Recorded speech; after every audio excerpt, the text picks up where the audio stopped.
So real quick, just need you to wear these. And have this white cane. Perfect. You look blind to me.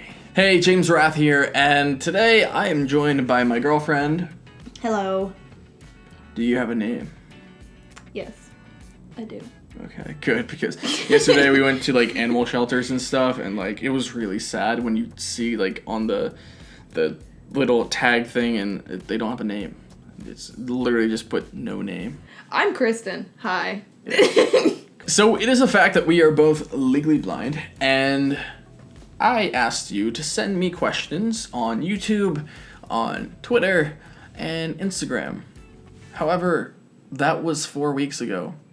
And Instagram deletes messages after 4 weeks. So here we are answering questions from YouTube. Behind us we have Elijah, who will be reading these questions instead of Siri because she's not a fan. No, I don't like having things read to me, even though I probably should, but I don't. So behind the camera we have Elijah reading the questions. Sorry, I hit your computer.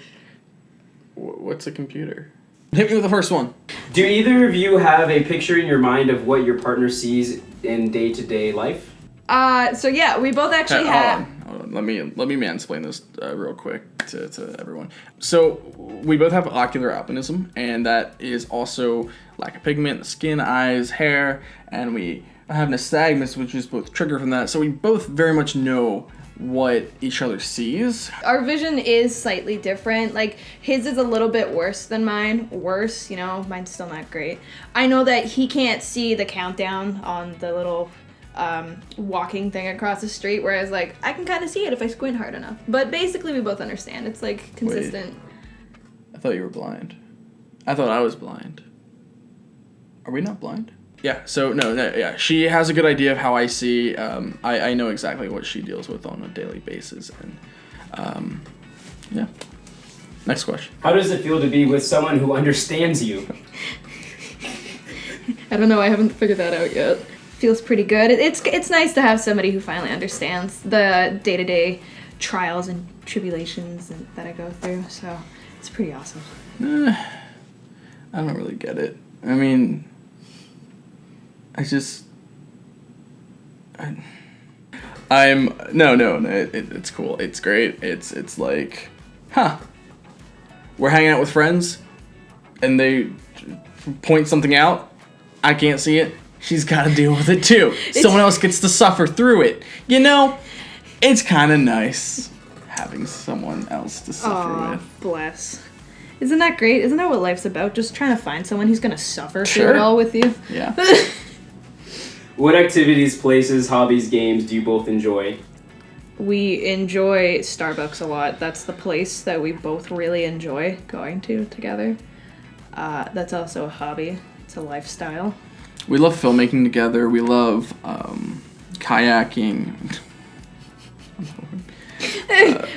These questions are making me question, like, oh my god, what do we do together? What are our lives like? I mean, we game together. We play Fortnite a lot. Do the gaming.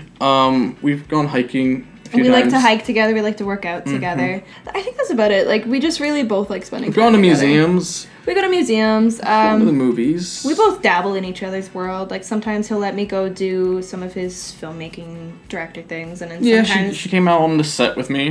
Which was really cool.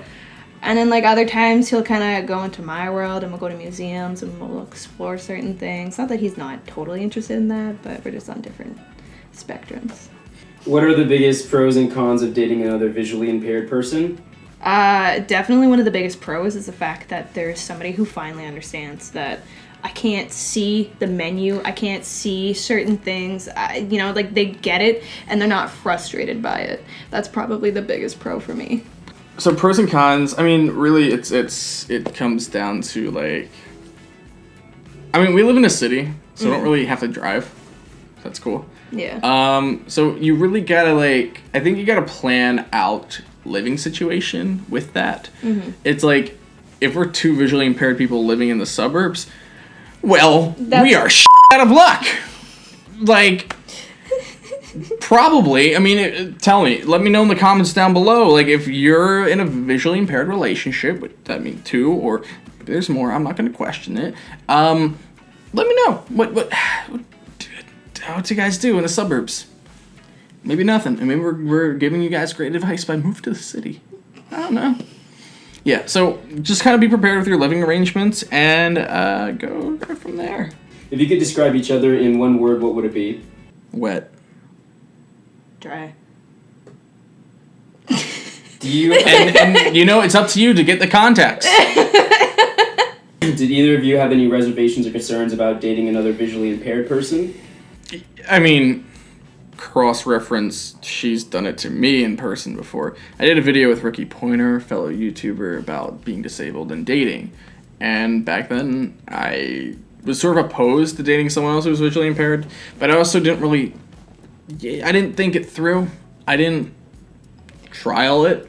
Not to say you're a trial. But you know what? It's a reasonable fear, I think. She came in the mail and she was like, free 3 months, try me out. Free 3-month Canadian Remember those wife AOL? trial. Yeah. Like, AOL used to have that in American Online. Used to get those in the mail. But you know what? I think it is reasonable to have reservations, though, because of the fact that you already understand about yourself, like, what obstacles there are, and now you realize, because most of the times with somebody who's like fully sighted or even just better sighted. I'm so sorry. I did not mean it. I'm not yawning at what you're saying. I just... It's fine. But most of the time, like, when you think about the obstacles that you have as a legally blind person, a lot of them can be cured by having a sighted person as a partner. But now you think, okay, I'm going to experience these with another person. And at the same time, that's not really a con because of the fact that they get it. You get that, like, it's frustrating that we can't just drive ourselves to the doctor. But we also work a way around it.